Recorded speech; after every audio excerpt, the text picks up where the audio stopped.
Yo, this is Karthikeyan and welcome back to my channel Karthikeyan Game 3. Guys, അപ്പോൾ നമ്മൾ നോക്കാൻ പോകുന്നത് വെച്ചാൽ ജൂൺ 6 ഇറങ്ങിയ വിവോ X4 പ്രോൻ്റെ സ്പെസിഫിക്കേഷൻസ് എൻ്റെ ഒപ്പീനിയനൊക്കെയാണ്. കാരണം എനിക്ക് അപ്പോഴേ വീഡിയോ ഇടാൻ പറ്റില്ല, കാരണം എനിക്ക് കുറച്ച് ജലദോഷവും ഒക്കെ ഉണ്ടായിരുന്നു, ക്ഷീണമായിരുന്നു. അതിനെക്കൊണ്ട് എനിക്കൊന്നും വീഡിയോസ് ഇടാൻ പറ്റിയില്ല. ഇപ്പോഴും കംപ്ലീറ്റ് ആയിട്ട് മാറിയിട്ടില്ല. അതിനെക്കൊണ്ട് ചില സംസാരത്തിലൊക്കെ ചില കുഴപ്പമൊക്കെ ഉണ്ടാവും. അത് കംപ്ലീറ്റ് മാറിയിട്ടില്ല, അതിനെക്കൊണ്ടാണ്. അപ്പോൾ അതിൻ്റെ ക്ഷമിക്കുക. അപ്പോൾ നമുക്ക് നേരെ വീഡിയോയിലേക്ക് കിടക്കാം. അപ്പോൾ ഒരു അടിപൊളി ഫോൺ സ്മാർട്ട് ഫോൺ ആകുമ്പോൾ നേരെ നമുക്ക് സ്പെസിഫിക്കേഷനിലേക്ക് കിടക്കാം. അപ്പോൾ ആദ്യം നോക്കുകയാണെങ്കിൽ വെയിറ്റ്, എന്തായാലും ഒരു ഫോൾഡ് സ്മാർട്ട് ഫോൺ ആയിട്ട് നല്ല വെയിറ്റ് കാണും. പക്ഷേ മറ്റേ ഗാലക്സി Z Fold 5 അപേക്ഷിച്ച് ഇതിന് അത്ര അങ്ങോട്ട് വെയിറ്റ് ഇല്ല. 236 ഗ്രാമാണ്. പിന്നെ മറ്റേ ഹിഞ്ച് ഉണ്ടല്ലോ, മറ്റേ നമ്മൾ മടക്കുമ്പോൾ ഇവിടെ കാണുന്ന ഹിഞ്ച്, അവിടെ ഫോട്ടോ കാണിക്കാം. ആ ഹിഞ്ച് കാർബൺ ഫൈബർ ഹിഞ്ചാണെന്ന് അവർ പറയുന്നുണ്ട്. പിന്നെ IPX8 വാട്ടർ റെസിസ്റ്റൻസ് ഉണ്ട്, up to 1.5 metres for 30 minutes size. IPX8 ഉള്ളൂ. അപ്പോൾ നിങ്ങൾ ആയിരിക്കുക, ആദ്യത്തെ വരുന്ന നമ്പർ എക്സ് ആണ്. അതിൻ്റെ അർത്ഥം വെച്ചാൽ ഡസ്റ്റ് പ്രൊട്ടക്ഷൻ ഇല്ല, വെറും വാട്ടർ റെസിസ്റ്റൻസ് മാത്രമേ ഉള്ളൂ. അപ്പോൾ നിങ്ങൾ ജസ്റ്റ് മൈൻഡിൽ വെക്കുക. അടുത്ത നോക്കുകയാണെങ്കിൽ നമ്മൾ അകത്തുള്ള ഡിസ്പ്ലേ നോക്കുകയാണെങ്കിൽ foldable LTPO AMOLED 1 billion colours 120 Hz HDR10+, Dolby vision 4500 nits peak brightness. നിങ്ങൾക്ക് പീക്ക് ബ്രൈറ്റ്നസ് എന്തായാലും അറിയിക്കും. HDR കണ്ടന്റ് ആകുമ്പോൾ ചില പോർഷൻസിൽ മാത്രം അത്ര ബ്രൈറ്റ്നസ് ഉണ്ടാവില്ല, അല്ലാണ്ട് സാധാരണ അത്ര ബ്രൈറ്റ്നസ് ഉണ്ടാവില്ല, 4500 ഉണ്ടാവില്ല. അപ്പോൾ 8.03 ഇഞ്ചസിൻ്റെ ഒരു ഡിസ്പ്ലേ ഉണ്ട്. അപ്പോൾ നല്ല ഒരു ബിഗ് സ്ക്രീനാണ് നമുക്ക് ലഭിക്കുന്നത്. അപ്പോൾ നമുക്ക് അടുത്ത് നോക്കുകയാണെങ്കിൽ പിന്നെ LTPO ടെക്നോളജിയാണ്. അതിനെക്കൊണ്ട് LTPO ടെക്നോളജിയാണ്. അതിനെക്കൊണ്ട് 1 Hz to 120 Hz എല്ലാം പ്രവർത്തിക്കും. കാരണം വെച്ചാൽ നമ്മൾ ഓൾവേസ് ഓൺ ഡിസ്പ്ലേക്ക് ആകുമ്പോൾ 1 Hz മതി. നമ്മൾ വെറുതെ പിക്ചർ ഇങ്ങനെ കാണുകയാണെങ്കിൽ 1 Hz മതി. പക്ഷെ നമ്മൾ വീഡിയോസ് കാണുമ്പോൾ ചില എന്താ പറയുക 60 Hz വേണ്ടി വരും. ചില ഹൈ എൻഡ് ഗെയിംസ് കളിക്കുമ്പോൾ 120 Hz വേണ്ടി വരും. അങ്ങനെയാണ് ഇത് വർക്ക് ചെയ്യുന്നത്. അടുത്ത നമ്മൾ കവർ ഡിസ്പ്ലേ, പുറത്തത്തെ ഡിസ്പ്ലേ ഞാൻ കാണിച്ചു തരാം. കവർ ഡിസ്പ്ലേ ഇതാണ്, അത് മനസ്സിലായിട്ടുണ്ടാകും. കവർ ഡിസ്പ്ലേ എന്ന് പറഞ്ഞപ്പോൾ AMOLED 120 Hz HDR10+, Dolby vision 4500 nits ആണ് ഇവിടെ പീക്ക് ബ്രൈറ്റ്നസ്. അപ്പോൾ നിങ്ങൾ സംഭവിച്ചാൽ നമ്മൾ ഉള്ളത്തെ ഡിസ്പ്ലേന്ന് പുറത്തെ ഡിസ്പ്ലേയിൽ കവർ ഡിസ്പ്ലേക്ക് വരുമ്പോൾ വലിയ വ്യത്യാസമില്ല, കാരണം അതേ ടൈപ്പ് ഡിസ്പ്ലേ തന്നെയാണ് നമുക്ക് ഇവിടെ ലഭിച്ചിരിക്കുന്നത്. പക്ഷേ സൈസ് ഒബിയസ്ലി കുറവായിരിക്കും, കാരണം 6.53 ഇഞ്ചസിൻ്റെ ഒരു സ്ക്രീനാണ് നമുക്ക് കവർ ഡിസ്പ്ലേയിൽ ലഭിക്കുന്നത്. അപ്പോൾ എല്ലാം അടിപൊളി തന്നെയാണ്. അപ്പോൾ ഒരു അടിപൊളി ഡിസ്പ്ലേ എന്നൊക്കെ പറയുമ്പോൾ ഫസ്റ്റ് ക്ലാസ് ഡിസ്പ്ലേ എന്നൊക്കെ പറയാം. കാരണം എല്ലാവരും കൊടുത്തിട്ടുണ്ട്. 2 കവർ ഡിസ്പ്ലേക്കും ഉള്ളത്തെ ഡിസ്പ്ലേക്കൊക്കെ 120 Hz ഉണ്ട്, AMOLED ഉണ്ട്, എല്ലാം ഫുൾ ഡിസ്പ്ലേ പാക്ഡ് ഫീച്ചേഴ്സ് എല്ലാ സംഭവങ്ങളൊക്കെ ഉണ്ട്. പിന്നെ HDR10 ഹൈ ഹാൻഡ് ഡിസ്പ്ലേ തന്നെയാണ് കൊടുത്തിരിക്കുന്നത്. അടുത്ത് നമുക്ക് നേരെ പ്രോസസ്സറിലേക്ക് എടുക്കാം. അപ്പോൾ അതും ഹൈ എൻഡ് തന്നെയാണ് കൊടുത്തിരിക്കുന്നത്. ക്വാൽക്കം സ്നാപ്ഡ്രാഗൺ 8 Gen 3 ഇപ്പോഴത്തെ ആൻഡ്രോയിഡ് ഫ്ലാഗ്ഷിപ്പ് ചിപ്സെറ്റ് തന്നെയാണ്. അതിനൊരു കുറവ് അവർ വരുത്തിയിട്ടില്ല. ഞാൻ കൂടുതലൊന്നും പറയുന്നില്ല, നിങ്ങൾക്ക് അറിയാമായിരിക്കും അതിൻ്റെ എന്താ പറയുക കേപ്പബിലിറ്റീസൊക്കെ അത്രയും പവർഫുള്ളാണ്. ഇപ്പോൾ നിലവിൽ ആപ്പിളിലുണ്ട് A70 Pro ഒക്കെ ഉണ്ട്, പക്ഷേ ആൻഡ്രോയിഡിൽ വെച്ച് നോക്കുമ്പോൾ നിലവിൽ ഏറ്റവും പവർഫുൾ ഇത് തന്നെയാണ്. എല്ലാ ഗെയിമിംഗ് ഒക്കെ വെച്ചാൽ ബട്ടർ സ്മൂത്ത് ആയി കിടക്കും. പിന്നെ അതിങ്ങനെ മൾട്ടി ടാസ്കിങ്ങിനൊക്കെ ഒരു കുറേ ഫീച്ചേഴ്സ്, 3 വിൻഡോ ഒരു സമയം ഓപ്പൺ ചെയ്യുന്ന ഫീച്ചേഴ്സൊക്കെ അതെല്ലാ ഫോണും സ്മാർട്ട് ഫോണിലൊക്കെ മൾട്ടി ടാസ്കിങ് അടിപൊളിയായിട്ടൊക്കെ നടക്കും. അപ്പോൾ നല്ല പ്രോസസ്സ് നൽകിയിട്ടുണ്ടെങ്കിൽ അപ്പോൾ അത് അതിനെക്കാട്ടി അടിപൊളിയായിട്ട് നടക്കും. എല്ലാം ANTUTU സ്കോർ ആണെങ്കിലൊക്കെ അവിടെ കാണിച്ചത് എല്ലാം ഹൈ എൻഡാണ് നമുക്ക് ലഭിക്കുന്നത്. കാരണം ഈ ഹൈ എൻഡ് ചിപ്സെറ്റ് കഴിച്ചത് 8 Gen 3 ആണ് ഇപ്പോഴത്തെ നിലവിൽ ഏറ്റവും. ഗൈസ്, വേറൊരു സ്പെഷ്യാലിറ്റിയും കൂടെ ഉണ്ട്. ഇന്ത്യയിൽ ആദ്യമായിട്ട് സ്നാപ്ഡ്രാഗൺ 8 Gen 3 വെച്ച് വരുന്ന ഫോൾഡിങ് സ്മാർട്ട് ഫോണാണ് വിവോ എക്സ് ഫോൾഡ് 3 പ്രോ. ആ ഒരു സംഭവം അവർ ഇതാക്കി. സംഭവിച്ചാൽ സാധാരണ എപ്പോഴും നമ്മൾ ഏറ്റവും ഫോൾഡിൻ്റെ കാര്യത്തിൽ വരുമ്പോൾ എപ്പോഴും സാംസങ് ആണ്. പക്ഷേ ഇതവർ നേടിയിരിക്കുകയാണ്. First Snapdragon 8 Gen 3 chipset in India smart phone വെച്ച് വരുന്നത്. അടുത്ത നമ്മൾ നേരെ ക്യാമറയിലേക്ക് നോക്കുകയാണെങ്കിൽ ഒരു 50 മെഗാ പിക്സലിൻ്റെ OIS ക്യാമറയാണ് നോർമലായിട്ടുള്ള. പിന്നെ ഒരു 64 മെഗാ പിക്സൽ ടെലിഫോട്ടോ ക്യാമറ വിത്ത് OIS 3x ഒപ്റ്റിക്കൽ സൂം ഉണ്ട്. അപ്പോൾ വിവോ ആണ് ക്യാമറയിൽ ഒരു വ്യത്യാസം വരുത്തില്ല. 50 മെഗാ പിക്സൽ അൾട്രാ വൈഡ് നൽകിയിട്ടുണ്ട്. പിന്നെ സൈസസിൻ്റെ സംഭവമാണ്, കൊളാബറേഷനാണ്. പിന്നെ 8K 30 FPS റെക്കോർഡ് ചെയ്യാൻ പറ്റിയിട്ടുണ്ടെങ്കിൽ ബാക്കി 4K 30 60 120 30 60 എല്ലാം റെക്കോർഡ് ചെയ്യാൻ പറ്റും. വിവോ ക്യാമറയിൽ ഒരു പോരായ്മ വരുത്തില്ല. കാരണം അവരുടെ മെയിൻ സെല്ലിംഗ് പോയിന്റ് തന്നെ ക്യാമറയാണ്. കാരണം വെച്ചാൽ അവർ ക്യാമറയാണ് കൂടുതൽ എടുത്ത് കാണിക്കാറ്. അവർ അഡ്വർടൈസ്മെൻ്റാണ് എന്താണ് അവർ ക്യാമറക്കാണ് കൂടുതൽ പ്രാധാന്യം കൊടുക്കാറ്.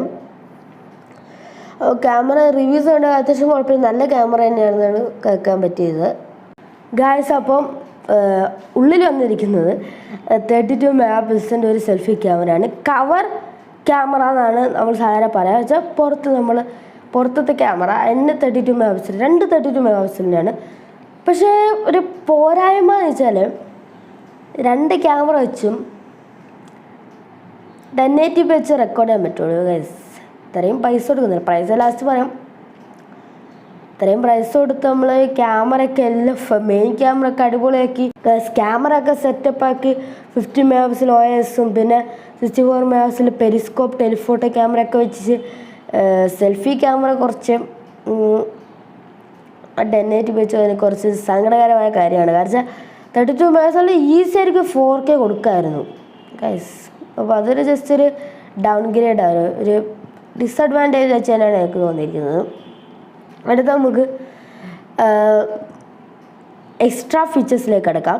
സ്റ്റീരിയോ സ്പീക്കേഴ്സ് ഉണ്ട്, ഹെഡ്ഫോൺ ജാക്ക് ഇല്ല, premium mid range smart phone തന്നെ ഇല്ല. അപ്പോൾ എന്തായാലും ഈ flagship high end flash smart phones നിങ്ങൾ നോക്കിയേ വേണ്ട, ഹെഡ്ഫോൺ ജാക്ക് ഒരു സംഭവം ഉണ്ടാവില്ല. പിന്നെ നോക്കുകയാണെങ്കിൽ NFC ഉണ്ട്, ഡുവൽ ഫിംഗർ പ്രിൻ്റ് സ്കാനർ ഉണ്ട് ഗൈസ്. അപ്പോൾ ഡുവൽ ഫിംഗർ പ്രിൻ്റ് സ്കാനർ ഉണ്ട്. എന്താ പറയുക, കവർ ഡിസ്പ്ലേയിലുണ്ട്, എന്താ പറയുക ഡിസ്പ്ലേ ഫോൾഡ് ചെയ്ത ഉള്ളിലത്തെ ഡിസ്പ്ലേയിലുണ്ട്. അപ്പോൾ രണ്ടും അൾട്രാസോണിക് ആണെന്നാണ് പറയുന്നത്. അപ്പോൾ ഗൈസ് അത് ജസ്റ്റ് ഒരു കൺഫ്യൂഷൻ ഉണ്ട്. കാരണം വെച്ചാൽ ഓരോ സ്ഥലത്ത് ചില സ്ഥലത്ത് പറഞ്ഞാൽ അത് അൾട്രാസോണിക്കാണ്, ചില സ്ഥലത്ത് പറയുന്നത് അണ്ടർ ഡിസ്പ്ലേ ആണ്.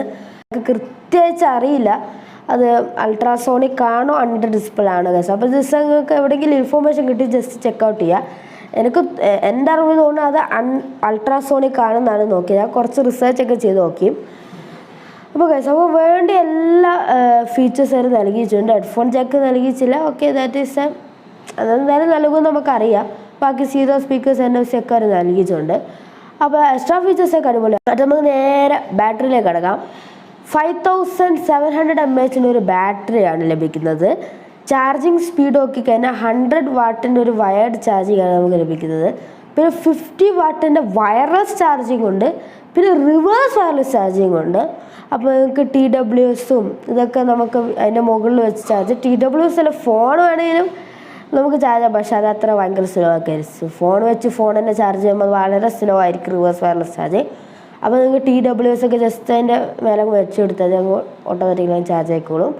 അതൊക്കെ നല്ല ഫീച്ചേഴ്സ് ഉണ്ട്. അടുത്ത നമുക്ക് ഏറ്റവും വലിയ സംഭവം പ്രൈസിലേക്ക് കിടക്കാം. പ്രൈസ് കണ്ടിച്ച് ആരും ഞെട്ടരുത്, കാരണം നിങ്ങളെന്തായാലും ഇത്രയും ഫീച്ചേഴ്സ് നൽകിയല്ലേ. 16GB 512GB ആ ഒറ്റ വേരിയൻ്റ് ഉള്ളൂ നമ്മൾ ഇന്ത്യയിൽ ഇറക്കിയാൽ 1,59,999 റുപ്പീസാണ്. ഇച്ചിരി എക്സ്പെൻസീവ് ആണ്, പ്രൈസ് ഇച്ചിരി കൂടുതലാണ്. കാരണം ഇതിൻ്റെ ക്യാമറയും അടിപൊളിയാണ്, ഡിസ്പ്ലേ അടിപൊളിയാണ്, പിന്നെ കുറേ ഒരു എക്സ്ട്രാ ഫീച്ചേഴ്സ് നൽകിയിട്ടുണ്ട്. സാംസങ്ങിൻ്റെ Z Fold 5 എടുക്കണോ വിവോ X Fold 3 Pro എടുക്കണോ എന്ന് ഒരു ബിഗ് ചോയ്സാണ്. കാരണം നിങ്ങൾക്കിപ്പോൾ മിക്ക ആൾക്കാരും സാംസങ് ആണ് എടുക്കാൻ പോവുക. കാരണം വെച്ച് കഴിഞ്ഞാൽ സാംസങ് എന്ന് വെച്ചാൽ നമുക്ക് പണ്ടുകൊണ്ട് ട്രസ്റ്റ് ഉണ്ട്. പക്ഷേ നമ്മൾ ചില ആൾക്കാരെ എടുക്കുന്ന ആൾക്കാരുണ്ടാവും, ഞാൻ പറഞ്ഞാണ്. പക്ഷേ നമ്മളൊരു ബ്രാൻഡ് വാല്യൂ നിങ്ങൾക്ക് അറിയാമല്ലോ. അപ്പോൾ നിങ്ങൾ ചില ആൾക്കാർക്കൊക്കെ വിവോ എന്നൊക്കെ പറയുമ്പോൾ 1 ലാഖിൻ്റെ അബോക്ക് എടുക്കുമ്പോൾ അവർക്കൊരു ഇതുണ്ടാവും. അത് നമ്മളിപ്പോൾ ബ്രാൻഡ് വാല്യൂയാണ് ഇപ്പോൾ മുഖ്യ സംഭവം. അതാണ് മിക്ക ആൾക്കാർ സാംസങ് ഫോൺ അയച്ച് കൂടുതൽ സാംസങ്ങിന് എപ്പോഴും സെയിൽസൊക്കെ എപ്പോഴും കൂടുതൽ വെച്ചാൽ ബ്രാൻഡ് വാല്യൂ ഒരു വലിയൊരു ഘടകമാണ്. അപ്പോൾ നിങ്ങൾക്ക് ബ്രാൻഡ് വാല്യൂ സാംസങ് എന്നൊരു സംഭവമുണ്ട്. സാംസങ് എടുത്ത് നിങ്ങൾക്കൊരു സാംസങ് ഫാനാണ്, അങ്ങനെയൊക്കെയാണ് നിങ്ങൾക്ക് Z Fold 5 നോക്കാം. ബട്ട് ഈ വിവോ എന്ന് വെച്ച് കഴിഞ്ഞാൽ ഫീച്ചർ പാക്ഡാണ്. രണ്ടൊരു ഫീച്ചേഴ്സ് ഉണ്ട്, അങ്ങനെ അതല്ല പറയുന്നത്. ക്യാമറ വിവോൻ്റെ കുറേ ഇതിൻ്റെ അകത്ത് കുറേ എന്താ പറയുക ടെലിഫോട്ടോ ലെൻസ് അവർ നൽകിയിട്ടുണ്ട്. അതുമാത്രമല്ല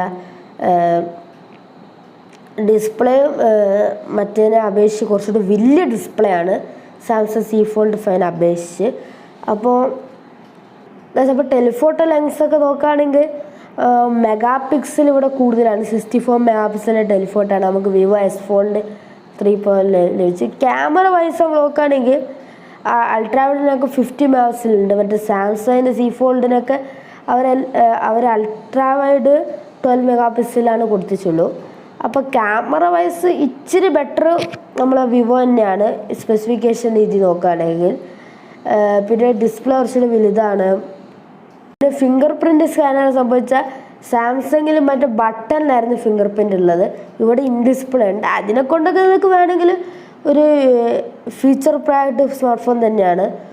അപ്പോൾ എന്താ പറയുക നിങ്ങൾക്ക് അങ്ങനത്തെ ക്യാമറ വേണം, അടിപൊളി സംഭവങ്ങളൊക്കെ വേണമെങ്കിൽ ഫീച്ചറൊക്കെ വേണമെങ്കിൽ നിങ്ങൾക്ക് വിവോ S Fold 3 Pro ഒക്കെ. അല്ലെങ്കിൽ നിങ്ങൾക്ക് ബ്രാൻഡ് പോലെ നിങ്ങൾ ബ്രാൻഡാണ് കൂടുതൽ നോക്കുകയാണെങ്കിൽ നിങ്ങൾക്ക് സാംസങ് അങ്ങനെ 1 lakh അബോ അല്ലേ, നിങ്ങൾക്ക് സാംസങ് എടുക്കുമ്പോഴാണ് നിങ്ങൾക്കൊരു സേഫ് പോലെ തോന്നി. അങ്ങനെയൊക്കെ ഉണ്ടെങ്കിൽ നിങ്ങൾക്ക് വേണമെങ്കിൽ സാംസങ് കൊടുക്കാം. ഇതാണ് വെച്ചാൽ ഇപ്പോൾ രണ്ടും ഒപ്പത്തൊപ്പം നിൽക്കുന്ന സ്മാർട്ട് ഫോൺസ് തന്നെയാണ് ഈ വർഷത്തെ. അപ്പോൾ എന്തായാലും സാംസങ് Z Fold 5 നിങ്ങൾ Z Fold 6 വെയിറ്റ് ചെയ്യുക ഗൈസ്. നിങ്ങൾ സാംസങ് എടുക്കുകയാണെങ്കിൽ Z Fold 6 വെയിറ്റ് ചെയ്യുക. എൻ്റെ ഒരു ഒപ്പീനിയനാണ്. സംബന്ധിച്ച് അതിൻ്റെ അകത്ത് Agent 3 ഒക്കെ അവർ പുതിയതായി ചേർക്കും. പിന്നെ പുതിയ ഫീച്ചേഴ്സൊക്കെ ഇറക്കിയിരിക്കും വിവോനെ വെട്ടിക്കാൻ വേണ്ടിച്ച്. അപ്പോൾ നമുക്ക് നോക്കാം ഗൈസ്, അതൊക്കെ നമുക്ക് നോക്കാം. അപ്പോൾ ഇത്രയുള്ള എൻ്റെ ഇന്നത്തെ വീഡിയോ. നിങ്ങൾക്ക് രണ്ട് ചൂസ് ചെയ്യാം. വിവോ ആണ് എൻ്റെ കുറച്ച് പ്രിഫറൻസ് ആണ് ക്യാമറ ഒക്കെ, അല്ലെങ്കിൽ ബ്രാൻഡ് വാല്യൂ ഒക്കെ ആണ് നിങ്ങൾക്ക് സാംസങ് നോക്കാം. അപ്പോൾ ഇത്രയുള്ള നമ്മുടെ video. Bye bye, see you next time, peace, by.